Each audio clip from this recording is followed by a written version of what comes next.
Immortal blood. The moons and stars were hidden from sight, making that particular quiet night especially dark. The town guard had to carry torches to make their rounds. But the man who came to call at my chapel carried no light with him. I came to learn that Movarth Pequene could see in the dark almost as well as the light, an excellent talent, considering his interests were exclusively nocturnal. One of my acolytes brought him to me, and from the look of him, I at first thought he was in need of healing. He was pale to the point of opalescence, with a face that looked like it had once been very handsome before some unspeakable suffering.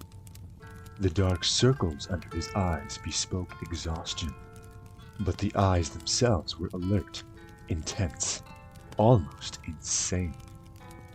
He quickly dismissed my notion that he himself was ill, though he did want to discuss a specific disease. Vampirism, he said, and then paused at my quizzical look. I was told that you were someone I should seek out for help understanding it. Who told you that? I asked with a smile. Tessina Gray. I immediately remembered her, a brave, beautiful knight who had needed my assistance separating fact from fiction on the subject of the vampire. It had been 2 years, and I had never heard whether my advice had proved effective. You've spoken to her? How is her ladyship? I asked. Dead, Movarth replied coldly, and then, responding to my shock, he added to perhaps soften the blow.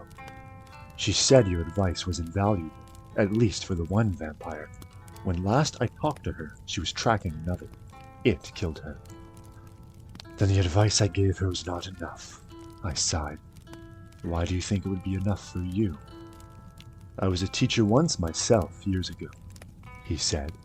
Not in a university, a trader in the Fighters Guild, but I know that if a student doesn't ask the right questions, the teacher cannot be responsible for his failure. I intend to ask you the right questions. And that he did. For hours he asked questions, and I answered what I could. But he never volunteered any information about himself. He never smiled. He only studied me with those intense eyes of his, committing every word I said to memory. Finally, I turned the questioning around. You said you were a trainer at the Fighters Guild. Are you on an assignment for them?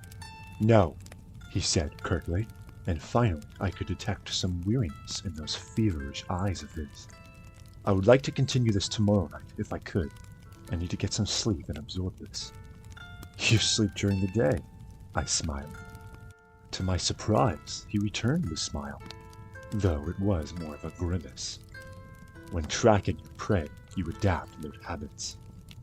The next day, he did return with more questions, these ones very specific. He wanted to know about the vampires of Eastern Skyrim. I told him about the most powerful tribe, the Volkihar, paranoid and cruel, whose very breath could freeze their victims' blood in the veins. I explained to him how they lived beneath the ice of remote and haunted lakes, never venturing into the world of men except to feed. Movarth Pequene listened carefully and asked more questions into the night, until at last he was ready to leave. I will not see you for a few days, he said, but I will return and tell you how helpful your information has been. True to his word, the man returned to my chapel shortly after midnight 4 days later. There was a fresh scar on his cheek, but he was smiling that grim but satisfied smile of his. Your advice helped me very much, he said, but you should know that the Volkihar have an additional ability that you didn't mention. They can reach through the ice of their lakes without breaking it. It was quite a nasty surprise being grabbed from below without any warning. How remarkable, I said with a laugh. And terrifying. You're lucky you survived. I don't believe in luck. I believe in knowledge and training. Your information helped me, and my skill at melee combat sealed the bloodsucker's fate. I've never believed in weaponry of any kind. Too many unknowns. Even the best swordsmith has created a flawed blade. But you know what your own body is capable of. I know I can land 1,000 blows without losing my balance, provided I get the first strike. The first strike? I murmured. So you must never be surprised. That is why I came to you, said Movarth. You know more than anyone alive about these monsters in all their cursed varieties across the land. Now you must tell me about the vampires of northern Valenwood. I did as he asked, and once again his questions taxed my knowledge. There were many tribes to cover. The Bonsama were indistinguishable from Bosmer, except when seen by candlelight. The Kiarilth, who could disintegrate into mist. The Yaketh, who swallowed men whole. The dread Telloth, who preyed on children, eventually taking their place in the family, waiting patiently for years before murdering them all in their unnatural hunger.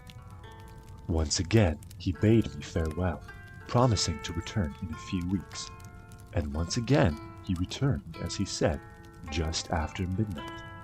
This time, Movarth had no fresh scars, but he again had new information. You were wrong about the Kirilth being unable to vaporize when pushed underwater, he said, patting my shoulder fondly. Fortunately, they cannot travel far in mist form, and I was able to track it down. It must have surprised it fearfully. Your field knowledge is becoming impressive, I said. I should have had an acolyte like you decades ago. Now tell me, he said, of the vampires of Cyrodiil. I told him what I could. There was but one tribe in Cyrodiil, a powerful clan who had ousted all other competitors, much like the Imperials themselves had done. Their true name was unknown, lost in history, but they were experts at concealment. If they kept themselves well fed, they were indistinguishable from living persons. They were cultured, more civilized than the vampires of the provinces, preferring to feed on victims while they were asleep, unaware. They will be difficult to surprise, Movarth frowned, but I will seek one out and tell you what I learn, and then you will tell me of the vampires of High Rock and Hammerfell and Elsweir and Blackmarsh and Morrowind and the Somerset Isles, yes? I nodded, knowing then that this was a man on an eternal quest. He would not be satisfied with but the barest hint of how things were. He needed to know it all. He did not return for a month, and on the night that he did, I could see his frustration and despair, though there were no lights burning in my chapel. I failed, he said as I lit a candle. You were right, I could not find a single one. I brought the light up to my face and smiled. He was surprised, even stunned by the pallor of my flesh, the dark hunger in my ageless eyes, and the teeth. Oh, yes, I think the teeth definitely surprised a man who could not afford to be surprised.